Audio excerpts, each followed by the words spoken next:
Hey, welcome back to another episode of Beers by the Ivy. I really appreciate you giving this video a shot. I know there's going to be a lot of videos on this topic, so I really appreciate you being here.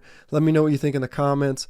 I'm going to go through a various range of topics. I'm going to talk about Bama being out, obviously the big controversy. Then I'm going to talk about the bracket structure and how kind of broken it is. And then I'm going to give it my take on the picks and who's going to win the national championship. So first things first, once again, thanks for being here. Please consider subscribing. All right, let's jump into Bama. I would have put Bama in, and I didn't say it last week. I actually made a video saying that they shouldn't be in, but with SMU losing, I'm like, okay, who does Penn State fear more? Do they fear SMU more, or do they fear Bama more? Okay, great. They fear Bama more? Then put Bama in the freaking playoffs. They beat Georgia. Georgia's second-ranked team in this bracket. SMU hasn't beat anybody. They just lost to Clemson. I don't care if they lost by a field goal. They were down by like 3 scores at one point.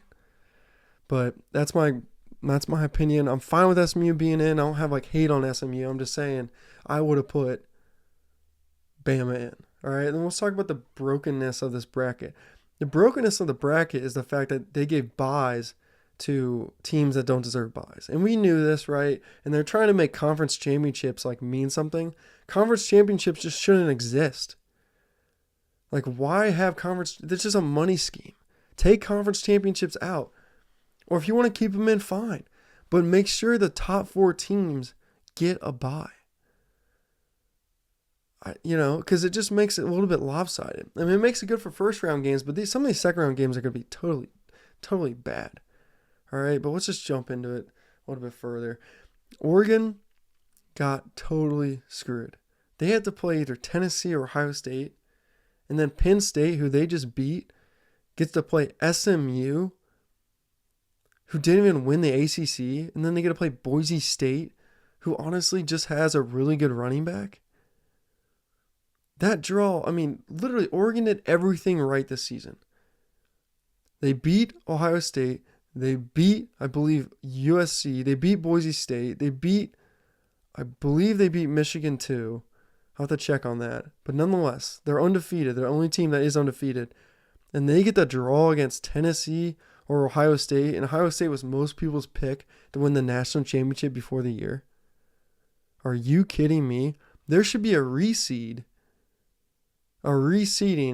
after every single round. For instance, let's say Clemson beats Texas and Ohio State beats Tennessee.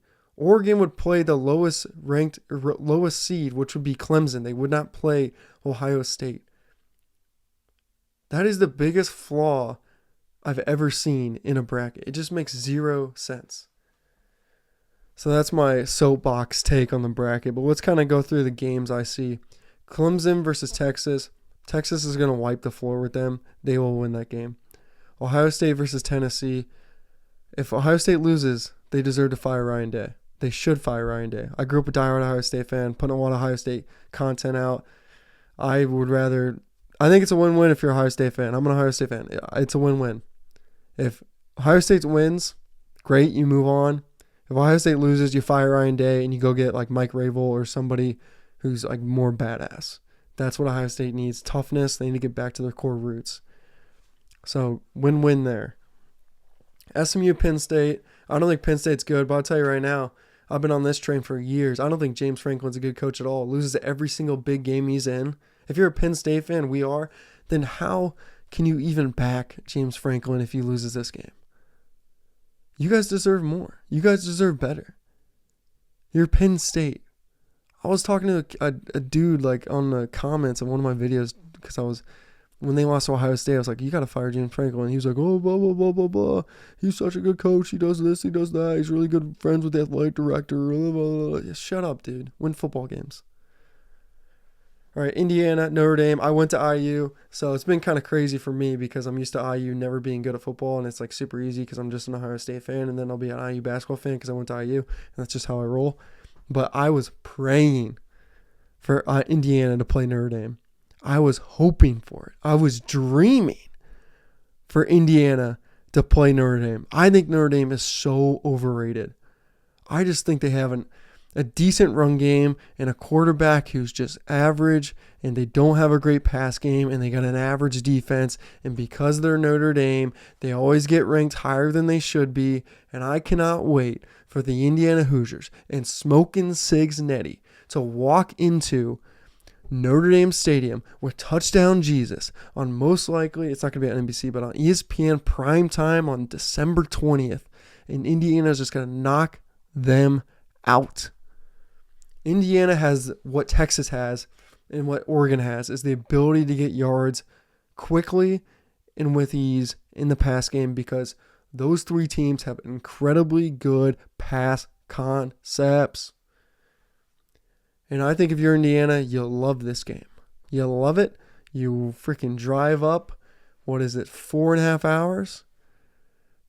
And you're rocking and rolling. You move the ball downfield, and you keep attacking, and you don't play slow old school football like Notre Dame does. You speed it up, and you play with tempo, and you attack their corners, and you make their linebackers cover your inside receivers, and you rock and roll. All right, so I got Indiana in that game. All right, next round, though. That moves Texas is going to smash Arizona, because Arizona doesn't deserve to be there on that bye, and this bracket is, you know what it is. And then I think Ohio State will play Oregon, and I think my heart wants to say as a Buckeye fan that Ohio State will persevere. I just think Oregon's the best coach team in football, and they have a system, and they play their system better than any other team plays their system. They know what they need to do, and they execute extremely well. I think Oregon beats Ohio State again. And I'm an Ohio State fan. I will make more content about these games. I will break down the film of these games. But my hunch is that I hated what I saw against Michigan, and I don't know if that team can rebound and beat Oregon, because Oregon is a freaking missile right now, and they deserve a damn amount of respect.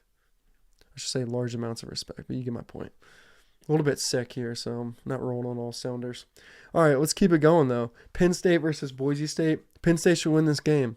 Penn State honestly has an extremely good run game. It's just they don't have a quarterback that can always move the ball downfield. So this is run game versus run game.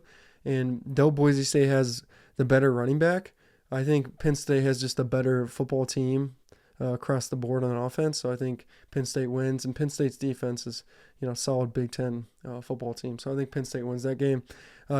Indiana versus Georgia. I think Georgia just smashes Indiana. Hard to say, but that's just what's most likely going to happen. So then back to the top, we're going to have Texas versus Oregon. I think Oregon wins that football game. I think Texas is just a little bit soft. I think they showed it a little bit yesterday, and I think Oregon systematically, once again, is so well put together, and they play their system so well. Georgia versus Penn State. I think Georgia wipes the floor of Penn State. I think that score will be like 34 to like 21. And, Georgia will win that game. And then you get the 1 versus the 2. Oregon versus Georgia, and this is a complete toss-up. Can Dan Lanning win the big game? We know Kirby Smart's comfortable there. We know he's done it before. We know he can coach his team. Honestly, I can't even give an accurate pick, but I would take, man, this one's tough. Georgia versus Oregon in the national championship game. Give me a second here. Let me process this. I'm going to take Georgia. I think they're bigger. I think they're stronger, and they're faster, and I think they're going to run the ball better than what Oregon would. I think Oregon would maybe try a lot of outside zone against Georgia, and I think Georgia's defensive ends and defensive lines and linebackers are just faster than what most teams are in the Big Ten, and I think